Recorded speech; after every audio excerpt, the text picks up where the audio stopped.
Assalamualaikum warahmatullahi wabarakatuh. Perkenalkan, nama saya Sela Safira, NPM 171202993. Di sini saya akan mempresentasikan materi 9 dan 10, yaitu tentang virus corona.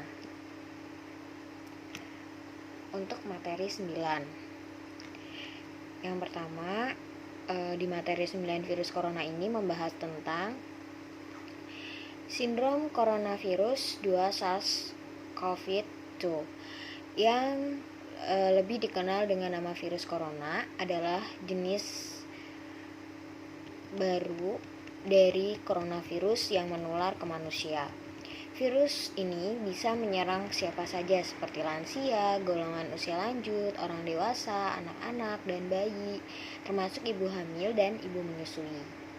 Infeksi virus corona disebut COVID-19 atau Coronavirus Disease 2019 yang pertama kali ditemukan di kota Wuhan, China pada akhir Desember 2019. Virus ini menular dengan sangat cepat dan telah menyebar ke hampir semua negara termasuk Indonesia hanya dalam waktu beberapa bulan. Hal tersebut membuat beberapa negara menerapkan kebijakan untuk memberlakukan lockdown dalam rangka mencegah penyebaran virus corona.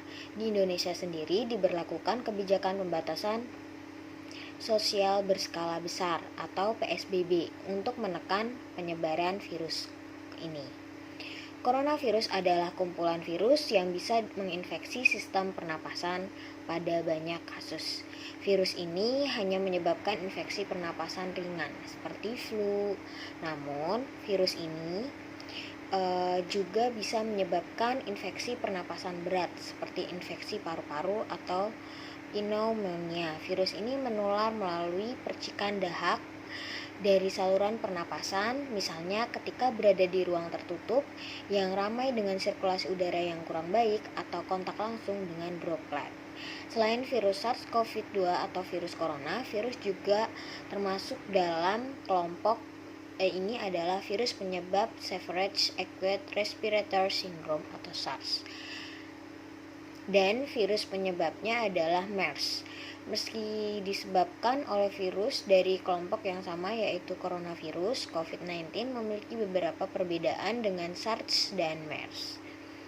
Antara lain dalam hal kecepatan penyebaran dan keparahan gejala. Gejala virus corona, infeksi virus corona atau COVID-19 bisa menyerupai gejala flu, yaitu demam, pilek, batuk kering, sakit tenggorokan, dan sakit kepala. Selain itu, gejala dapat hilang dan sembuh atau malah memberat. Penderita dengan gejala yang berat bisa mengalami demam tinggi, batuk berdahak, bahkan berdarah, sesak napas, dan nyeri dada. Gejala-gejala tersebut muncul ketika tubuh bereaksi melawan virus corona. Secara umum, ada 3 gejala umum yang bisa menandakan seseorang terinfeksi virus corona, yaitu ada demam, batuk kering, sesak napas. Namun, demam ini yaitu suhu tubuh di atas 38 derajat Celcius. Ada beberapa gejala lain yang juga bisa muncul pada infeksi virus corona meskipun lebih jarang, yaitu ada diare, sakit kepala, konjungtivitis, hilangnya kemampuan mengecap rasa, hilangnya kemampuan untuk mencium bau, dan ruam di kulit.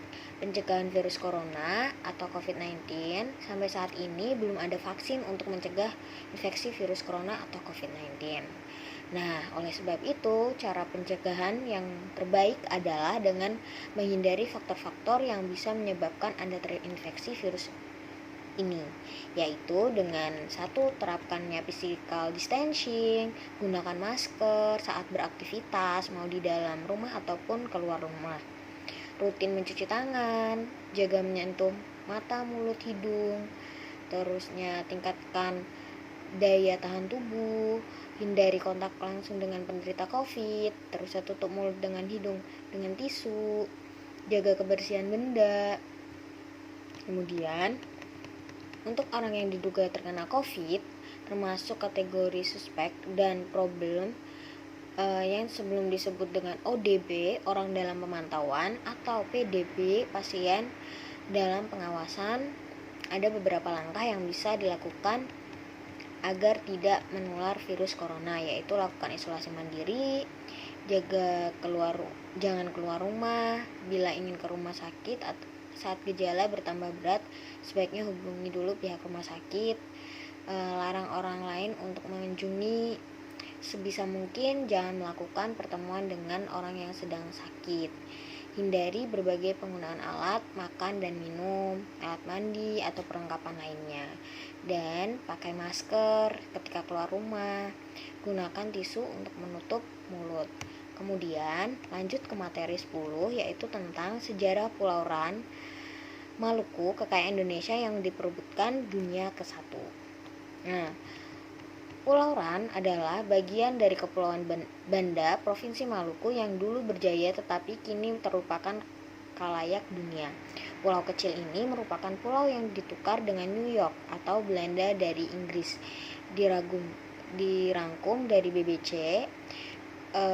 Kapal Pinench Belanda merupakan kapal pertama yang sampai di Laut Banda dalam musim semi, yaitu pada tahun 1599 lampau. Pada saat itu Belanda bersama Portugis, Inggris, dan Spanyol terlibat persaingan menemukan pulau rempah guna menguasai perdagangan rempah. Ketika itu cengkeh dan pala harganya sangat mahal dan semua orang ingin memangkas keuntungan para pedagang Arab dan Asia yang merahasiakan lokasi Banda.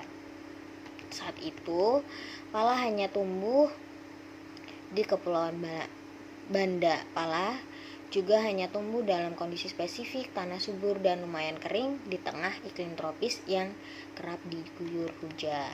Nah, akhirnya VOC pun berhasil menguasai perkebunan pala rempah yang berguna tidak hanya untuk bumbu masakan tapi juga diyakini sebagai obat berbagai penyakit seperti wabah pes. Nah, setelah penduduk di sekitar dijadikan budak, VOC monopoli perdagangan rempah. Namun keberhasilan Inggris menguasai salah satu pulau di Banda bernama Pulau Ran pada 1616 menjadi penghalang VOC monopoli perdagangan rempah. Nah, selanjutnya adalah sejarah Freeport. Nah, sejarah Freeport ini kekayaan Indonesia yang diperebutkan di dunia nomor 2. Tambang Freeport Indonesia merupakan salah satu tambang emas terbesar di dunia. Tak hanya emas, tambang gunung Gasbreak ini juga memiliki kandungan biji lain, yakni tembaga dan perak. Penemuan harta karun di bumi Papua dimulai dari petualangan penjelajah Belanda James Jenkins Dorsey pada 1136.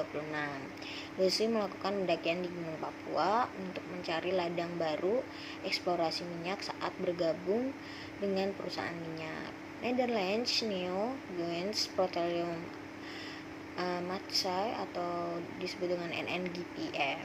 Laporan penemuan tambang ini kemudian terbengkalai perpustakaan Belanda selama Perang Dunia Kedua dan dilaporkan hingga berdebu. Saat kondisi dunia tidak mendukung menjelang berkecamuknya Perang Dunia Kedua yang melibatkan banyak negara termasuk Belanda, seperti tulisan Pitch, wartawan majalah Probe Amerika dengan judul artikel JFK Indonesia, Chia dan Freeport Sulfur, edisi Maret sampai April 1996. Nah, pertengahan 1959, revolusi mengatasnamakan rakyat berkecamuk di Kuba dipimpin Fidel Castro. Fidel berhasil merebut kota Havana hingga memaksa rezim di kota Batista hengkang. Nah, kemudian materi selanjutnya adalah tentang agenda kolonial modern tambang nikel atau kekayaan Indonesia yang diperebutkan dunia ke-3, yaitu tentang benua Afrika kaya dengan kekayaan alam yang terbesar di 54 negara. Nah, Sierra Leone dan Botswana terkenal akan hasil tambang berlian, nikel dan uranium yang berlimpah dapat ditemui di tanah Burundi, aluminium dan gas di Guinea dan Mozambik, lalu emas di Burkina Faso dan Benin. Nah, 5 dari 30 negara penghasil minyak terbesar di dunia juga ada di Afrika dan 30% dari kandungan sumber daya mineral yang ada di muka bumi juga ditemukan di benua hitam ini. Di antara sederet negeri Afrika